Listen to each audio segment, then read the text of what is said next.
Hi all, welcome to Enline academy. നമ്മളിന്ന് നോക്കാനായിട്ട് പോകുന്നത് യൂണിവേഴ്സിറ്റി ഓഫ് ഹൈദരാബാദിൽ ഒരു ഡിഗ്രിക്ക് അഡ്മിഷൻ എടുക്കണമെങ്കിൽ എങ്ങനെയാണ് നമ്മുടെ CUET UGയുടെ സ്കോർ കാർഡ് വെച്ചിട്ട് അപ്ലൈ ചെയ്യുന്നത്, അതോടൊപ്പം എന്തൊക്കെ കാര്യങ്ങൾ നിങ്ങൾ ശ്രദ്ധിക്കണം എന്നുള്ളതാണ്. അപ്പോൾ നമുക്ക് എക്സാം എഴുതി എല്ലാവർക്കും അപ്ലൈ ചെയ്യാനായിട്ട് പറ്റില്ല, അവർ കുറച്ച് ക്രൈറ്റീരിയാസ് ഒക്കെ പറയുന്നുണ്ട്. സോ അതിനൊക്കെ വേണ്ടിയിട്ട് ഈ വീഡിയോ കംപ്ലീറ്റ് കേൾക്കാം. ഇനി നിങ്ങൾ അപ്ലൈ ചെയ്യാൻ ഉദ്ദേശിക്കുന്നവരാണെന്നുണ്ടെങ്കിൽ നിങ്ങൾ വരേണ്ടത് അവരുടെ യൂണിവേഴ്സിറ്റി ഓഫ് ഹൈദരാബാദിന്റെ ഒഫീഷ്യൽ വെബ്സൈറ്റിലാണ് uohyd.ac.in എന്ന് പറഞ്ഞ് സെർച്ച് ചെയ്താൽ മതി. ഇവിടെ അഡ്മിഷൻ കാണാൻ പറ്റും. അഡ്മിഷനിൽ ക്ലിക്ക് ചെയ്യുമ്പോൾ UG programs IPG admission notification കാണാൻ പറ്റും. ഓക്കെ, അതായത് IPG എന്ന് പറഞ്ഞു കഴിഞ്ഞാൽ ഇന്റഗ്രേറ്റഡ് PG പ്രോഗ്രാം ആയിട്ടുള്ള 5 ഇയർ പ്രോഗ്രാം ആണ് ആക്ച്വലി അവരവിടെ പ്രൊവൈഡ് ചെയ്യുന്നുള്ളത്. അതല്ലാതെ ഒരു 4 ഇയർ പ്രോഗ്രാം വരുന്നുണ്ട്, അത് കെമിസ്ട്രിക്ക് മാത്രമാണ്. ബാക്കി വരുന്നത് 17 ഇന്റഗ്രേറ്റഡ് PG പ്രോഗ്രാംസ് ആണ്. അത് ഏതൊക്കെ സബ്ജക്റ്റ് ആ നോക്കിക്കഴിഞ്ഞാൽ നിങ്ങൾക്ക് ഇവിടെ കാണാൻ പറ്റും. ഇന്റഗ്രേറ്റഡ് ആയിട്ടുള്ള MSc പ്രോഗ്രാംസ് ഒരുപാടുണ്ട്. അതിൽ വരുന്നതാണ് mathematical science, physics, chemistry, biology, applied geology, psychology ഒക്കെ. ഇനി MA പ്രോഗ്രാംസ് ആയിട്ട് Telugu, Hindi, language science, Urdu, philosophy, economics, history, political science, sociology, anthropology ഒക്കെ വരുന്നുണ്ട്. നമ്മളിത് അപ്ലൈ ചെയ്യുന്നത് കംപ്ലീറ്റ് ആയിട്ട് ഓൺലൈൻ ആയിട്ടാണ്. ഇനിയിപ്പോൾ നിങ്ങൾക്ക് നോക്കിയിട്ട് മനസ്സിലായി, ഓക്കെ, നിങ്ങൾ ഹിസ്റ്ററിക്കാണ് അല്ലെങ്കിൽ പൊളിറ്റിക്കൽ സയൻസിനാണ് പോകുന്നത്, അവിടെ 5 കൊല്ലമാണ് നമ്മുടെ പ്രോഗ്രാം വരുന്നത്. അവിടെ നമുക്ക് ഡിഗ്രിയും PGയും കൂടെ കമ്പൈൻഡ് ആയിട്ടുള്ള ഒരു സ്റ്റഡി ആയിരിക്കും നടക്കുക. അതുകൊണ്ടാണ് ഇന്റഗ്രേറ്റഡ് പ്രോഗ്രാം എന്ന് പറയുന്നത്. ഓക്കെ, അത് ക്ലിയർ ആയിട്ടുണ്ടാവും എന്ന് വിചാരിക്കുന്നു. സോ നിങ്ങൾക്ക് ചൂസ് ചെയ്യാം ഏത് സബ്ജക്റ്റിന് വേണ്ടിയിട്ടാണ് നിങ്ങൾ ഹൈദരാബാദിൽ പോകുന്നത് എന്നുള്ളത്. ഇനി ഓൺലൈൻ ആപ്ലിക്കേഷൻ നടത്തുന്ന സമയത്ത് നമുക്ക് അവിടെ ഒരു ആപ്ലിക്കേഷൻ ഫീസ് ഉണ്ട്. അത് നോൺ റീഫണ്ടബിൾ ആയിട്ടുള്ള ഒരു എമൗണ്ട് ആണ്. അപ്പൊ നിങ്ങൾ ഒരു പേപ്പറാണ് കൊടുക്കുന്നത് എങ്കിൽ നിങ്ങൾക്ക് ജനറലിന് വേണ്ടത്, ജനറൽ കാറ്റഗറിക്കാർക്ക് വേണ്ട എമൗണ്ട് എന്ന് പറയുന്നത് 300 രൂപയാണ്. EWS കാറ്റഗറി അല്ലെങ്കിൽ OBC NCL കാറ്റഗറി ആകുമ്പോൾ 200 രൂപ തന്നെ കൊടുക്കണം. ജനറൽ കാറ്റഗറിക്ക് 300 രൂപയും EWS OBC NCL കാറ്റഗറിക്ക് 200 രൂപയും വരുന്നുണ്ട്. ഇനി SC ST PWD കാറ്റഗറിയാണ്, അതായത് പേഴ്സൺ വിത്ത് ഡിസബിലിറ്റീസ് ഉള്ള ആളുകൾക്കാണെന്നുണ്ടെങ്കിൽ 125 രൂപയാണ് വരുന്നത്. ഓക്കെ, അപ്പോൾ ഇത് നിങ്ങൾക്ക് ക്ലിയർ ആയിട്ട് മനസ്സിലായിട്ടുണ്ട് എന്ന് വിശ്വസിക്കുന്നു. ഇനി ഒന്നിൽ കൂടുതൽ പേപ്പർ നിങ്ങൾ കൊടുക്കുകയാണ്, സബ്ജക്റ്റ് കൊടുക്കുകയാണ്, അതായത് എക്കണോമിക്സും അതേപോലെ ഹിസ്റ്ററി നിങ്ങൾ കൊടുക്കുന്നുണ്ടെങ്കിൽ നിങ്ങൾക്ക് ഹിസ്റ്ററി അപ്ലൈ ചെയ്യാൻ വേണ്ടിയിട്ട് അവിടെ പൈസ വാങ്ങുന്നില്ല എന്നവർ പറയുന്നുണ്ട്. ഓക്കെ, ഇത് ക്ലിയർ ആയില്ലേ? ഇനി നമ്മൾ അപ്ലൈ ചെയ്യാനായിട്ട് പോവുകയാണ്. അതിന് മുൻപ് നമ്മൾ നോക്കേണ്ട വളരെ ഇമ്പോർട്ടൻ്റ് ആയിട്ടുള്ള ഒരു കാര്യമാണ് minimum qualification and criteria for admission എന്താണ് എന്നുള്ളത്. അതായത് നമ്മൾ അപ്ലൈ ചെയ്യുന്നതിന് മുൻപായിട്ട് അവർ സ്കോർ കാർഡ് തയ്യാറാക്കിയിട്ട് അതായത് നമ്മൾ റാങ്ക് ലിസ്റ്റ് ക്രിയേറ്റ് ചെയ്തത് 2 ക്രൈറ്റീരിയയുടെ അടിസ്ഥാനത്തിലാണ്. അതായത് നമ്മൾ എഴുതിയിട്ടുള്ള എക്സാമിനെ അവരെന്ത് ചെയ്യും, ഡിവൈഡ് ചെയ്ത് കോർ പേപ്പർ എന്നും ക്വാളിഫയിങ് പേപ്പർ എന്നും പറയുന്നുണ്ട്. ഓക്കെ, ഫോർ എക്സാമ്പിൾ നിങ്ങളിപ്പം 5 ഇയർ ഇന്റഗ്രേറ്റഡ് MSc ഫിസിക്സിന് പോകാനാണ് ഉദ്ദേശിക്കുന്നത്. ഓക്കെ, അങ്ങനെയാണെന്നുണ്ടെങ്കിൽ നിങ്ങളുടെ കോർ പേപ്പർ വരുന്നത് അത് ഫിസിക്സും മാത്തമാറ്റിക്സും ആണ്. ഓക്കെ, ഇനി ക്വാളിഫയിങ് പേപ്പർ വരുന്നത് ഏതാണ്? അത് ഇംഗ്ലീഷ് ആണ്. അപ്പം ഇതിന്റെ പ്രത്യേകത എന്താന്ന് വെച്ച് കഴിഞ്ഞാൽ കോർ പേപ്പറിലെ മാർക്കിന്റെ അടിസ്ഥാനത്തിലായിരിക്കും നിങ്ങളുടെ റാങ്ക് ലിസ്റ്റ് വരിക. അവിടെ നമ്മുടെ ഇംഗ്ലീഷ്, അതായത് ക്വാളിഫയിങ് പേപ്പർ ആയിട്ടുള്ള ഇംഗ്ലീഷിനെ കൺസിഡർ ചെയ്യുന്നില്ല. പകരം നിങ്ങൾക്ക് ഒരു 50 മാർക്ക് മിനിമം മാർക്കായിട്ട് ഇംഗ്ലീഷിൽ വേണമെന്നുള്ളത് മാത്രമാണ് നിങ്ങൾ ഈ ഒരു സബ്ജക്റ്റിലേക്ക് അവർ തിരഞ്ഞെടുക്കാനുള്ള ഒരു കാര്യം എന്ന് പറയുന്നത്. ഇനി 50-ൽ കുറവാണെന്നുണ്ടെങ്കിൽ നിങ്ങൾക്ക് എന്തില്ല, അവിടെ അഡ്മിഷൻ കിട്ടുന്നില്ല. ഓക്കെ, അപ്പൊ ആ കാര്യം നിങ്ങൾക്ക് കറക്റ്റ് ആയിട്ട് മനസ്സിലായിട്ടുണ്ട് എന്ന് വിശ്വസിക്കുന്നു. ഇനി ബാക്കിയുള്ള സബ്ജക്റ്റ് നോക്കുന്ന സമയത്ത് ഇപ്പോൾ ഒരു MA പ്രോഗ്രാം നോക്കുമ്പോൾ, അപ്പോൾ നമ്മൾ MA ഹിന്ദി നോക്കുകയാണ്. MA ഹിന്ദി നോക്കുന്ന സമയത്ത് ഹിന്ദിയാണ് അവിടെ കോർ പേപ്പർ ആയിട്ട് പറയുന്നത്, ക്വാളിഫയിങ് പേപ്പർ ആയിട്ട് ഇംഗ്ലീഷ് പറയുന്നുണ്ട്. ഇനി language science, integrated MA language science നോക്കുന്ന സമയത്ത് ഇംഗ്ലീഷ് അവിടുത്തെ കോർ പേപ്പറും ജനറൽ ആപ്റ്റിറ്റ്യൂഡ് ടെസ്റ്റ് അവിടുത്തെ അതായത് ഇത് രണ്ടുമാണ് അവിടുത്തെ കോർ പേപ്പർ വരുന്നത്. ഇവിടെ ഒരു ക്വാളിഫയിങ് പേപ്പർ വരുന്നില്ല. ഓക്കെ, ഇനി ഉറുദു വരുന്ന സമയത്ത് ഇതേപോലെ ക്വാളിഫയിങ് പേപ്പർ എന്ന് പറയുന്നത് ഇംഗ്ലീഷ് ആണ്. ഈ രീതിയിൽ നിങ്ങൾക്ക് വേണ്ട സബ്ജക്റ്റ് അതിലെ കോർ പേപ്പർ നിങ്ങൾ എഴുതിയിട്ടുണ്ട്, അതിന്റെ ടോട്ടൽ മാർക്കാണ് അവർ കൂട്ടുകയുള്ളൂ. ക്വാളിഫയിങ് പേപ്പറിൽ ഇംഗ്ലീഷ് ആയിരിക്കും ഓൾമോസ്റ്റ് എല്ലായിടത്തും വരുന്നത്. അവിടെ നിങ്ങളുടെ ഇംഗ്ലീഷിന് 50 മാർക്ക് മിനിമം വേണമെന്നുള്ളത് ഓർക്കുക. ഓക്കെ, ഇനി അതല്ലാതെ ഒരു കാര്യം കൂടെ പറയുന്നുണ്ട്. ഇപ്പൊ നമ്മൾ ഇന്റഗ്രേറ്റഡ് MA ഹിന്ദി എടുക്കുകയാണ്, അല്ലെങ്കിൽ MA ഉറുദു, അല്ലെങ്കിൽ MA തെലുങ്കു, ഇങ്ങനത്തെ സബ്ജക്റ്റ് എടുക്കുന്ന സമയത്ത് അവിടെ നിങ്ങൾക്ക് വേണ്ടത് 35 മാർക്കാണ് ക്വാളിഫയിങ് പേപ്പറിന് വേണ്ടത് എന്ന് പറയുന്നുണ്ട്. അതേപോലെ തന്നെ 45% ഓഫ് മാർക്ക് ജനറൽ ആപ്റ്റിറ്റ്യൂഡ് ടെസ്റ്റിനും വേണം ഈ ഒരു പിന്നെ ഇന്റഗ്രേറ്റഡ് MSc സൈക്കോളജിക്ക് എന്ന് പറയുന്നുണ്ട്. ഓക്കെ, അപ്പൊ അത് നിങ്ങൾ നോക്കുക. 45% മാർക്ക് എന്നാണ് പറഞ്ഞിട്ടുള്ളത്. സോ അത്ര പെർസെൻറ്റേജ് നിങ്ങൾക്ക് സൈക്കോളജിയിൽ ഉണ്ടെങ്കിൽ മാത്രമേ എന്ത് ചെയ്യാൻ പറ്റുള്ളൂ. ഓൾമോസ്റ്റ് അത് 100 എബോവ് വരും. 110 ആ റേഞ്ചിലായിരിക്കും അല്ലേ മാർക്ക് വരുന്നത്. അപ്പൊ അത്ര ഉണ്ടെങ്കിലേ നിങ്ങൾക്ക് എന്ത് ചെയ്യാൻ പറ്റുള്ളൂ, അപ്ലൈ ചെയ്തിട്ട് കാര്യമുള്ളൂ, കിട്ടുകയുള്ളൂ. പെർസെൻറ്റേജ് ആണ് ഇവിടെ കൊടുത്തിട്ടുള്ളത്. ഇനി ഈ കാര്യം മനസ്സിലായല്ലോ. ഇനി നമ്മൾ അപ്ലൈ ചെയ്യാനായിട്ട് പോവുകയാണ്. അപ്പോൾ അപ്ലൈ ചെയ്യാൻ വേണ്ടിയിട്ട് നമ്മളിവിടെ ഒരു ലിങ്ക് കൊടുത്തിട്ടുണ്ട്.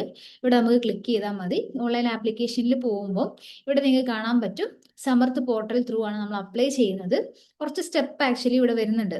നമ്മൾ ഓട്ടോമാറ്റിക് ആയിട്ട് നമ്മുടെ ന്യൂ രജിസ്ട്രേഷൻ കൊടുക്കുക. ന്യൂ രജിസ്ട്രേഷൻ കൊടുക്കുന്ന സമയത്ത് CUET UGയിൽ നിങ്ങളുടെ ആപ്ലിക്കേഷൻ നമ്പർ, അതോടൊപ്പം തന്നെ റോൾ നമ്പർ, നിങ്ങളുടെ ഫുൾ നെയിമും ഡേറ്റ് ഓഫ് ബർത്ത്, നിങ്ങളുടെ ഇമെയിൽ അഡ്രസ്സ്, മൊബൈൽ നമ്പർ, ഇത്രയാണ് ഇവിടെ കൊടുക്കേണ്ടത്. ഓക്കെ, ഇത് കൊടുത്ത് നിങ്ങളുടെ കൺസെന്റ് കൊടുത്ത് ഇവിടെ ഒരു ക്യാപ്ച ഉണ്ട്, അത് എൻ്റർ ചെയ്ത് രജിസ്റ്റർ ചെയ്ത് കഴിഞ്ഞാൽ നിങ്ങൾ അടുത്തതായിട്ട് പോകുന്നത് നമ്മൾ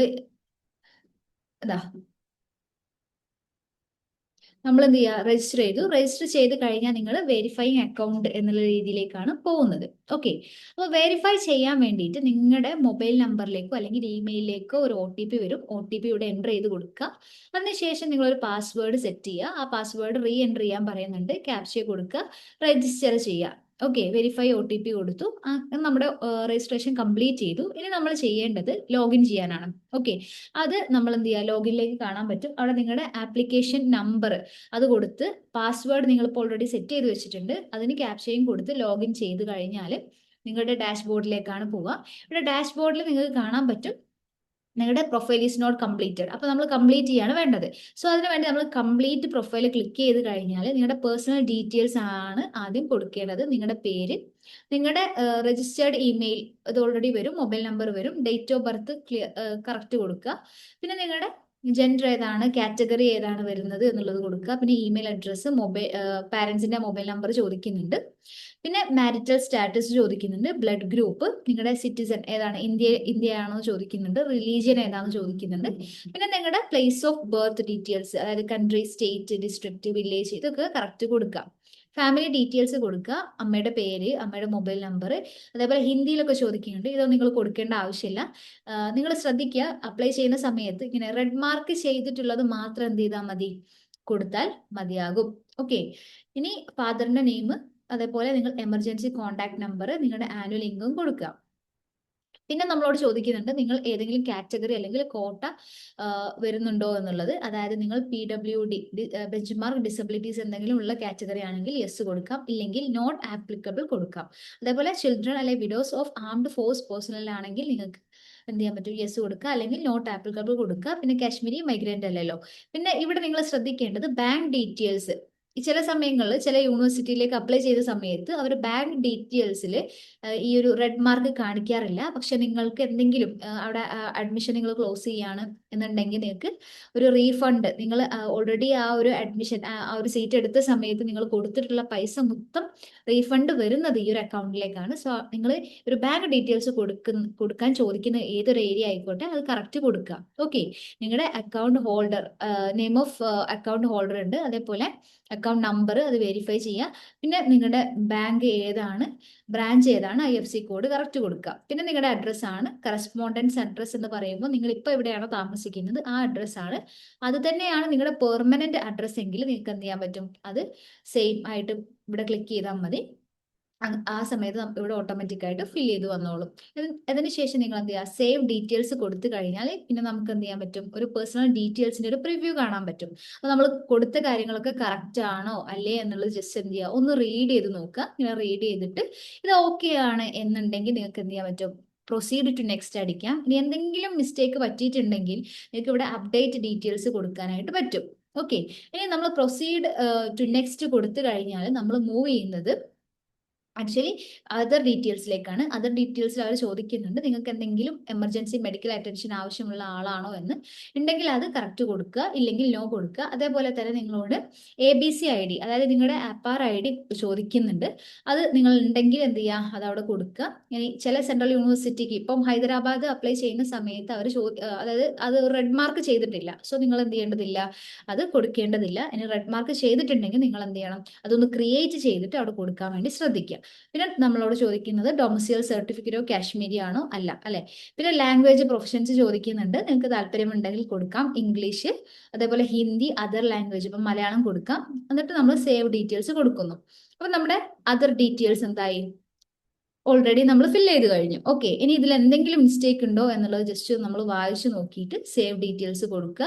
സേവ് ഡീറ്റെയിൽസ് കൊടുത്തു കഴിഞ്ഞാൽ നമ്മളോട് എന്ത് ചെയ്യും, അടുത്തതായിട്ട് അപ്ലോഡിലേക്കാണ് പോകുന്നത്. ഓക്കെ, അപ്പൊ ഈ അപ്ലോഡ് ചെയ്യാനായിട്ട് ഡോക്യുമെന്റ്സ് ചോദിക്കുന്നുണ്ട്. അപ്പോൾ പല യൂണിവേഴ്സിറ്റിയിലും, അതായത് പല സെൻട്രൽ യൂണിവേഴ്സിറ്റിയിലും പല രീതിയിലാണ് ചോദിക്കുന്നത്. നമ്മൾ ഇവിടെ നോക്കിക്കഴിഞ്ഞാൽ ഇമേജ്, അതായത് നമ്മുടെ ഫോട്ടോ ചോദിക്കുന്നുണ്ട്. അതിൽ 10 KB to 500 KB റേഞ്ച് ആണ് അതിന്റെ ഒരു സൈസ് വേണ്ടത്.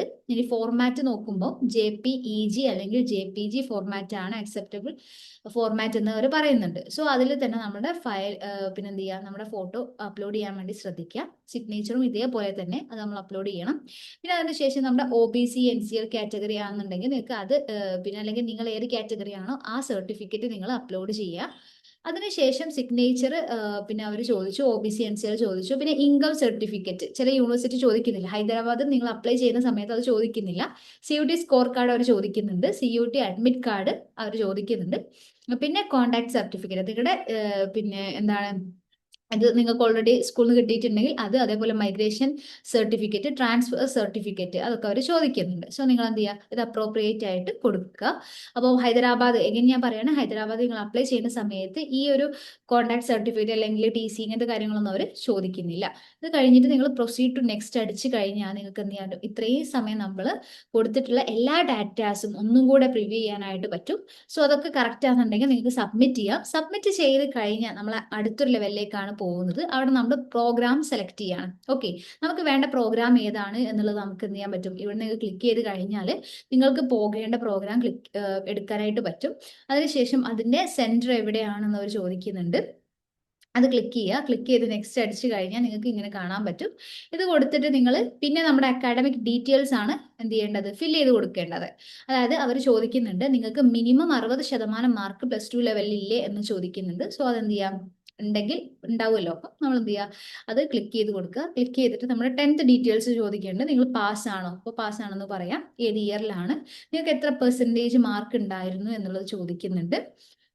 പിന്നെ നമ്മുടെ സ്കൂളിന്റെ പേര് ചോദിക്കും. പിന്നെ ബോർഡ് അല്ലെങ്കിൽ യൂണിവേഴ്സിറ്റി, പിന്നെ ക്ലാസ് സബ്ജക്ട് കോമ്പിനേഷൻ ഏതാണ് എന്നുള്ളത് അവർ ചോദിക്കുന്നുണ്ട്. അത് കറക്റ്റ് കൊടുക്കുക. അത് കൊടുത്തു കഴിഞ്ഞാൽ നിങ്ങളുടെ +2 ഡീറ്റെയിൽസ് ആണ്. അത് +2 ഇതേപോലെ നമ്മൾ പാസ് ആയിട്ടുണ്ടോ, ഏതാണ് ഇയർ വരുന്നത്, അതേപോലെ എത്രയാണ് നിങ്ങളുടെ പെർസെൻറ്റേജ് വരുന്നത്, ഏത് സ്കൂളിന്റെ നെയിം എന്താണ്, അതേപോലെ ബോർഡ് ഏതാണ്, സബ്ജക്ട് കോമ്പിനേഷൻസ്, പിന്നെ നിങ്ങളുടെ ഡിവിഷൻ ഏതാണ്, ഫസ്റ്റ് ക്ലാസ് ആണോ അല്ലെങ്കിൽ ഡിസ്റ്റിങ്ഷൻ ആണോ എന്നുള്ള കാര്യം ചോദിക്കുന്നുണ്ട്. പിന്നെ സ്പെഷ്യലായിട്ട് അവർ നോക്കുന്ന ഒരു കാര്യം നിങ്ങൾ +2 മാത്തമാറ്റിക്സ് പഠിച്ചിട്ടുണ്ടോ ഇല്ലയോ എന്നുള്ളതാണ്. ഓക്കെ, അപ്പോൾ യെസ് ആണെന്നുണ്ടെങ്കിൽ യെസ് കൊടുക്കാം, ഇല്ലെങ്കിൽ നോ കൊടുക്കാം. അത് കഴിഞ്ഞിട്ട് നമ്മുടെ അതർ ഡീറ്റെയിൽസ് ആണ്. ഇവിടെ നമ്മളോട് പിന്നെ ഓൾറെഡി ഇപ്പം NCC ഉണ്ടോ അല്ലെങ്കിൽ NSS ഉണ്ടോ എന്ന് ചോദിച്ചിട്ടുണ്ടായിരുന്നു നേരത്തെ നമ്മൾ അപ്ലൈ ചെയ്തുകൊണ്ടിരിക്കുന്ന സമയത്ത്. സോ ഉണ്ടെങ്കിൽ നിങ്ങൾ അത് കൊടുക്കാം, ഇല്ലെങ്കിൽ ഇല്ല എന്ന് കൊടുക്കുക. അതിനുശേഷം നമ്മൾ നേരത്തെ കൊടുത്തിട്ടുള്ള ലാംഗ്വേജ് പ്രൊഫഷൻസി കൊടുത്തു. അത് കഴിഞ്ഞിട്ട് എഗെയിൻ നമുക്ക് എന്താണ് അപ്ലോഡ് ചെയ്യാനാണ്. നമ്മുടെ ഫോട്ടോ ഒക്കെ നേരത്തെ കൊടുത്തത് കൊണ്ട് അത് ഇവിടെ കാണാൻ പറ്റും.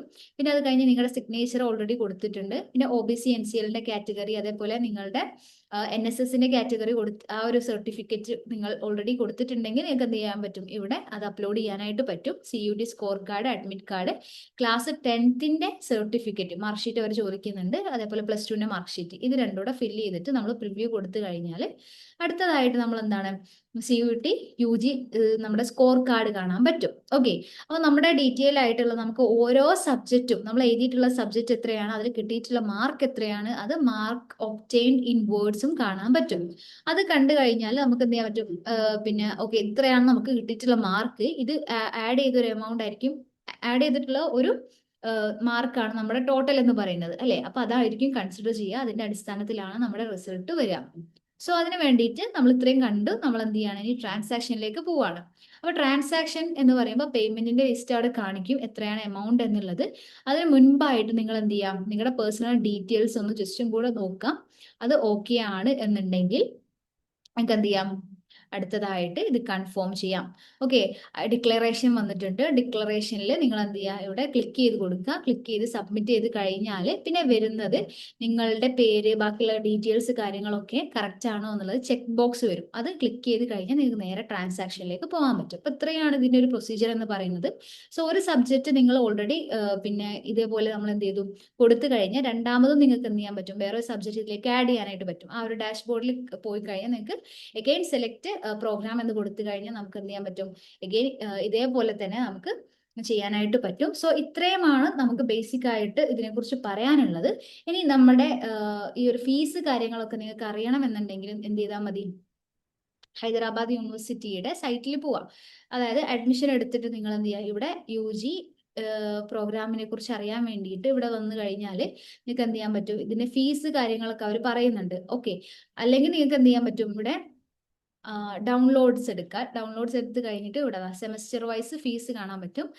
അങ്ങനെ നോക്കിയാൽ ഓരോ സെമസ്റ്ററിൽ നമുക്ക് എത്രയാണ് ഫീസ് വരുന്നത്, അതേപോലെ ഡീറ്റെയിൽഡ് ആയിട്ടുള്ള കാര്യങ്ങൾ അവരെന്ത് ചെയ്യുന്നുണ്ട്, പറയുന്നുണ്ട്. ഇവിടെ BSc കഴിഞ്ഞിട്ട് നമ്മൾ ഇന്റഗ്രേറ്റഡ് പ്രോഗ്രാമിലേക്ക് എത്തുമ്പോൾ ഇന്റഗ്രേറ്റഡ് പ്രോഗ്രാം ആണ് ഫിലോസഫി, MA ഫിലോസഫി ഈ ഒരു പ്രോഗ്രാമിലേക്ക് വരുമ്പോൾ എന്താണ് വരുന്നത് നോക്കിയാൽ നിങ്ങൾ, ഈ ഒരു ഫീസാണ് നമുക്ക് വരുന്നത്. ഫസ്റ്റ് സെമസ്റ്ററിൽ ഈ ഒരു എമൗണ്ട് വരും, സെക്കൻഡിൽ ഇതാണ്.